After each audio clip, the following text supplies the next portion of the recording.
was to prepare the upcoming summit and to make it possible for the leaders to make the big decisions on the big issues, the plans, the force requirements, the force model, and all those other issues. These plans are actually, of course, developed by our military commanders, Sarkar and his staff.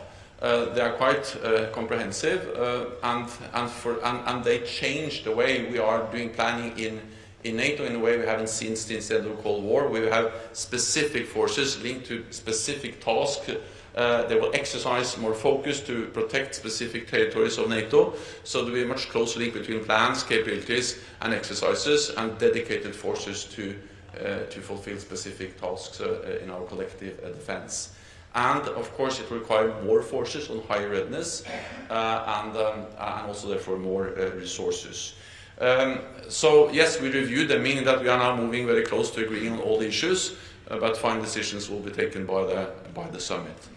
Then it was on membership. Yeah. Well, we also discussed the way forward for Ukraine, and this was actually something we also addressed at the foreign ministerial meeting in Oslo, and we followed up on that now. And there are three elements. One is to move Ukraine closer to NATO in practical terms. That's the comprehensive assistance package, but not least the multi-year program to help them move from Soviet-era standards, doctrines, equipment to NATO standards, doctrine, and equipment, and to be fully interoperable with NATO. That takes time. We have actually worked on that for many years, but of course the more we succeed in making Ukrainian forces fully interoperable with NATO, the closer they come to NATO in the practical military terms. Then the other path is the political. And there we are now close to finalizing an agreement to establish the NATO-Ukraine Council. And that will be something different than the Commission, where 31 allies meet Ukraine. This will be a body of 32, the 31 allies and Ukraine equal, sitting around the table with the same rights and the same possibilities to consult and also make decisions together if we find that the right thing to do. And then hopefully also soon then 33 when Sweden becomes a member. So that's a different type of working together politically, and will bring then Ukraine closer to NATO in political terms. And then the third issue will be related to the specific issue of membership. And there, first of all allies agree that Ukraine will become a member of NATO. We are not going to discuss an invitation at the Vilnius summit, but how we can move Ukraine closer to NATO. And I'm confident that we will find a good solution and consensus at the Vilnius summit on how to be able to move Ukraine closer to NATO. Okay, we'll go to NPR Deutsche Welle. Hi, Terry Schultz, Deutsche Welle today.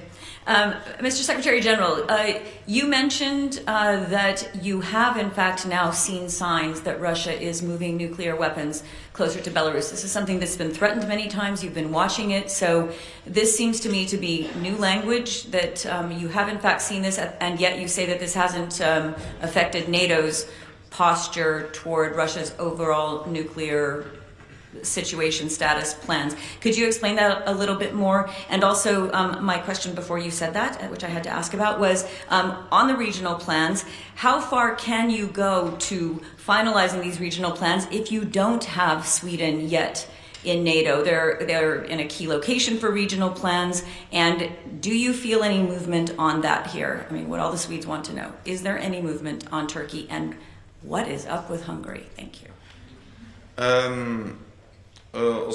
First on the regional plans.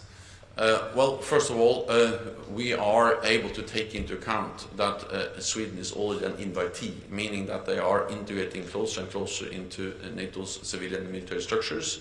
Then, of course, the full integration of Sweden into our plans will happen when we have Sweden as a full member, but there are pragmatic, practical ways to take that into account already at the stage we are now. Then on Belarus, I'm always careful going into details about intelligence, but it has been very publicly announced by Russia that they are planning to deploy nuclear weapons to Belarus in the near future. This is part of a pattern we have seen over a long period of time, or many years, where Russia has deployed nuclear weapons also close to NATO borders, and therefore part of the adaptation that has taken place in NATO over many years, with high readiness, with more presence in the east, with better surveillance.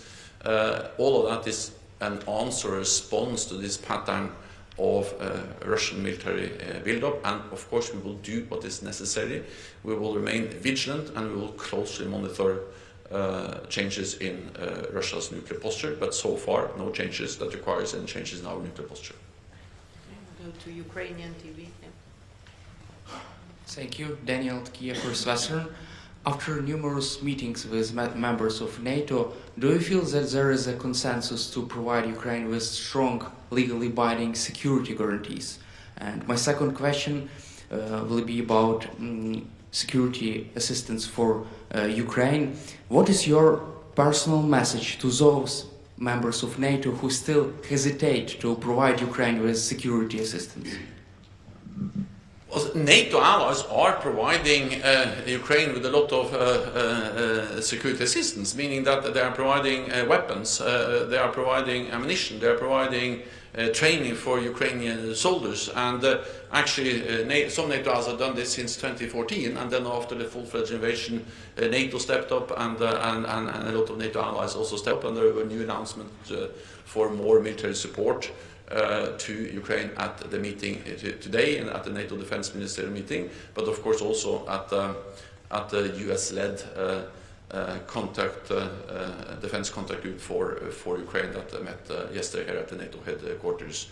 On the different types of security frameworks for Ukraine, well, I mentioned how we are working on how to move Ukraine closer to NATO, the three elements. But I also welcome the fact that several NATO allies are also discussing more bilateral or multilateral arrangements with Ukraine, and that will complement and support efforts that NATO is doing. So there are different frameworks, different things we are doing, because when this war ends, we need to ensure that history doesn't repeat itself, and that Russia only decides to reconstitute, to rest, to rearm its forces, and then re-attack again. And exactly to prevent that, we need now to start the planning, the thinking about how to ensure that Russia cannot attack again after this an end to this conflict, which is ongoing now. Okay, Efe? Lady in red then. Thank you. Thank you very much, Rosa Jiménez, Agencia EFE. I have a question regarding the informal meeting yesterday with the transatlantic industry. Some allies whose companies were not invited are not willing to back straight away the new Defense Production Action Plan. Are you confident this plan will be approved in the Vilnius Summit? And do you foresee more meetings with the industry like this one in the future and in a more inclusive format? Thank you. Well, NATO engages with industry in many different ways, and of course Spain is a highly valued ally with a strong defense industry. I met representatives from the Spanish defense industry before, and we'll meet them again. We will have a big NATO industry forum in Stockholm later on this year. So I think we need to realize that the event we had during this meeting was one of several ways of engaging with the defense industry. And a group of defense industry were represented, also to focus on some specific needs and gaps. But yes, of course, we will engage with the defense industry from across the alliance. We continue to engage also with industry from Spain, because Spain has really capable defense industries, and I have actually had the privilege of working with them as Secretary General of NATO, but also actually as Prime Minister of Norway, when we actually made big acquisitions from the Spanish defense industry. So we highly value the defense industry also of Spain. Frankfurt Allgemeine. Thomas Kutschka, Frankfurt Allgemeine Zeitung. Secretary General, two questions related to maritime security and underwater infrastructure. Have allies actually decided to establish the center that you announced that is to be established in Northwood for the protection of undersea infrastructure?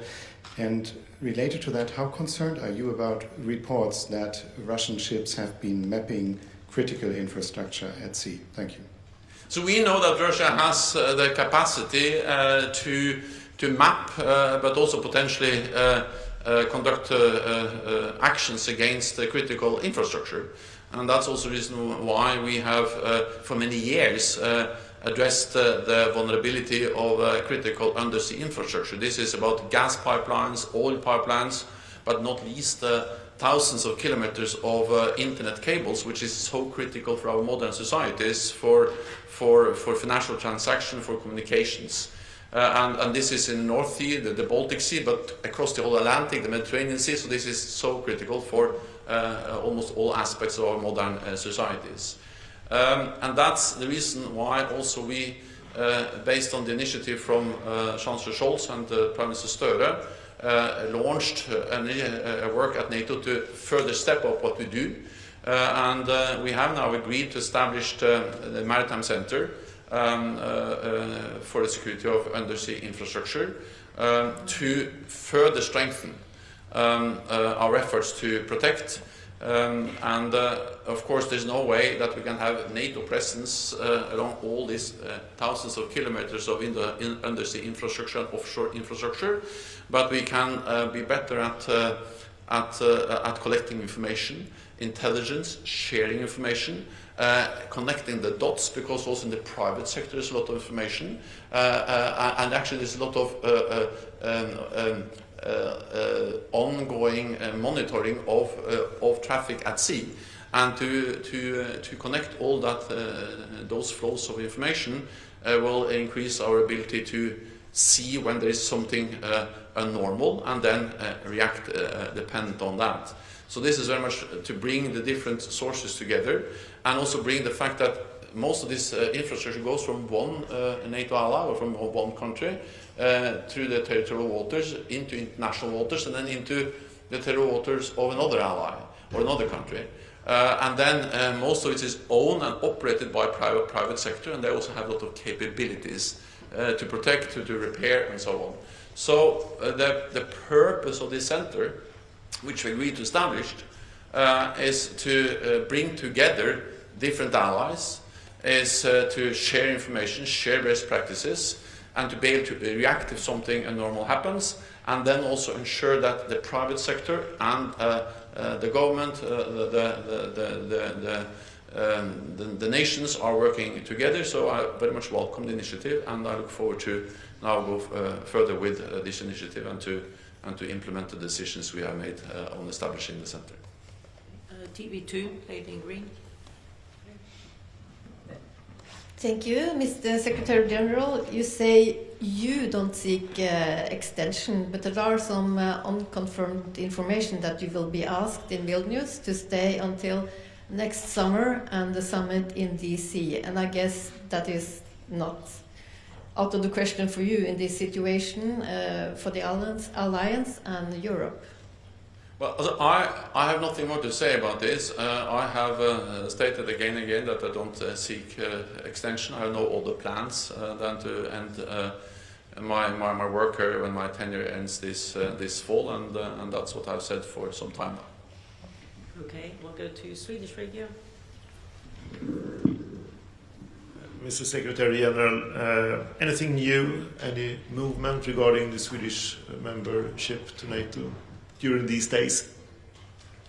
Well, during these days we had an important meeting in Ankara of the permanent joint mechanism that we established last year. And the meeting followed my meeting with President Erdogan a couple of weeks ago, where President Erdogan and I agreed to convene Sweden, Finland, Turkey, and also NATO to see how we can make progress for the accession of Sweden. The meeting did not, of course, solve all remaining issues, but it happened and was conducted in a constructive atmosphere. We have seen some progress, and I also would like to highlight that my message has been now for many, many months that actually Sweden has delivered, and that's also the message from allies, most allies in the meeting today, that Sweden is ready to be ratified, and most allies have already ratified the Swedish accession into NATO. And also the message from Turkey has been that Sweden has actually made progress on implementing the agreement made in Madrid last year.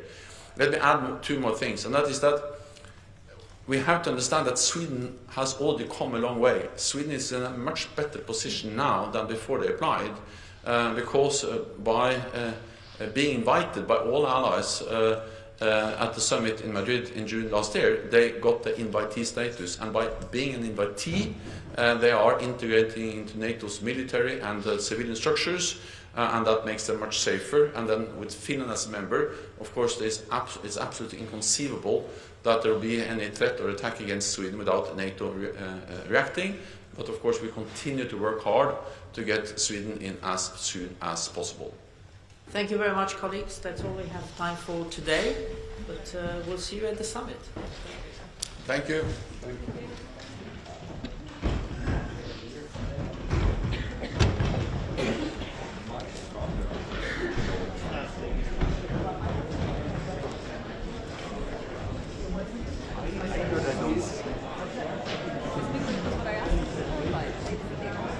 Wow, I don't see it.